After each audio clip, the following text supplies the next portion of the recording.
J'ai envie de dire qu'il y a des études dans à peu près partout.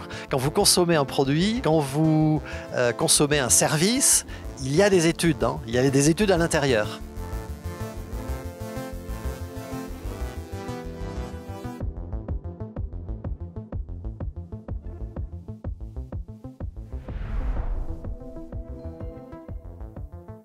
La voie des enquêtes et des sondages, j'ai envie de dire qu'elle recycle souvent pas mal d'académiques, d'intellectuels, parce que c'est un métier où il faut tout de même solliciter des concepts, de la sociologie. Il y a beaucoup de passerelles. Par exemple, entre Sciences Po et le métier des sondeurs, il y a énormément d'échanges, de transfuges. Quand vous êtes enseignant, c'est pas facile de bosser en entreprise. C'est tout de même des logiques de fonctionnement, des habitudes, des pratiques qui sont très différentes. Et je dirais que le métier de sondeur permet cette perméabilité entre les deux mondes. Et c'est aussi, je crois, un monde où quand on est un peu intello, c'est pas facile de trouver du plaisir dans d'autres mondes. Et finalement, dans le monde des sondages et des enquêtes, on retrouve un certain plaisir intellectuel, on retrouve une certaine appétence pour la réflexion et même, je dirais, pour une forme de créativité intellectuelle. C'est quelqu'un qui a une double compétence, une appétence pour les choses de l'esprit, on va dire, hein, puisque en fait, notre métier, c'est tout de même d'essayer de comprendre ce qui se passe dans la tête des électeurs, mais aussi des consommateurs, des salariés, leurs attentes, leurs opinions, leurs représentations sociales. Il y a cette dimension sociologique et intellectuelle qui est très forte, mais il y a aussi, et de manière tout aussi importante, je pense, une technicité. Et c'est un métier aussi d'artisanat, donc il y a des techniques, il y a des pratiques, il y a vraiment des choses très concrètes, très précises qui doivent être maîtrisées et qui doivent être mobilisées pour réussir et être un bon sondeur.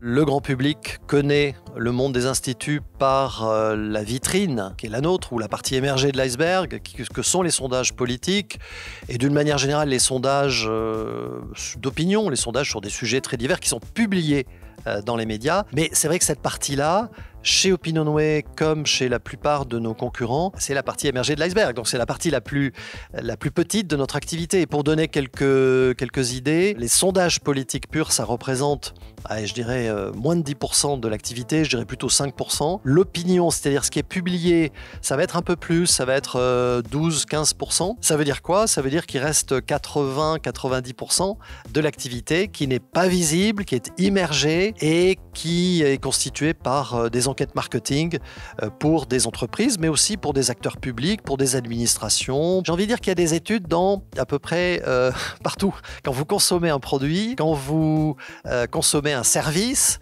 il y a des études, hein. Il y a des études à l'intérieur. C'est constitué aussi d'études pour faire en sorte que ces produits et ces services répondent mieux aux attentes des consommateurs.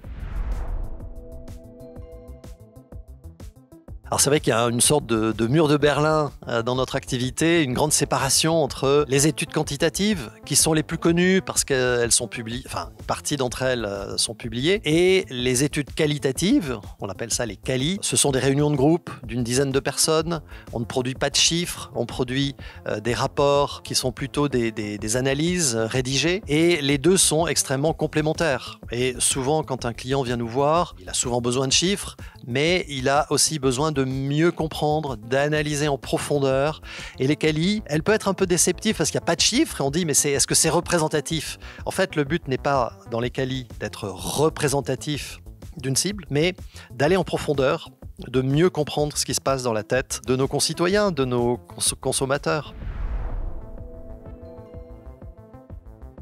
Effectivement, il y a un grand débat entre les sondeurs et les consultants politiques. On ne fait pas le même métier. On est souvent d'ailleurs main dans la main. Il nous arrive par exemple chez Opinionway d'être prescrit par des consultants, des agences de communication, des grandes entreprises de conseil. Ils ont besoin de données, on est fournisseur de data. Bien sûr, quand vous présentez les résultats d'une étude, vous donnez votre point de vue, vous donnez des recommandations. Je dirais que nous, notre métier, on est plutôt dans le diagnostic, mais on va aussi dans l'anticipation, dans la prédiction. C'est aussi ce que nous demandent nos clients. Les recommandations, elles existent dans notre métier, mais il y a tout de même une frontière qui est assez perméable, il faut bien le dire, hein. En réalité, On fait une partie du job de recommandation et de conseil, mais ça n'est pas le cœur de notre métier et on préfère le laisser faire par nos prescripteurs, c'est-à-dire ceux qui nous aident à développer notre chiffre d'affaires et qui sont d'ailleurs souvent plus compétents que nous pour faire ce métier de recommandation.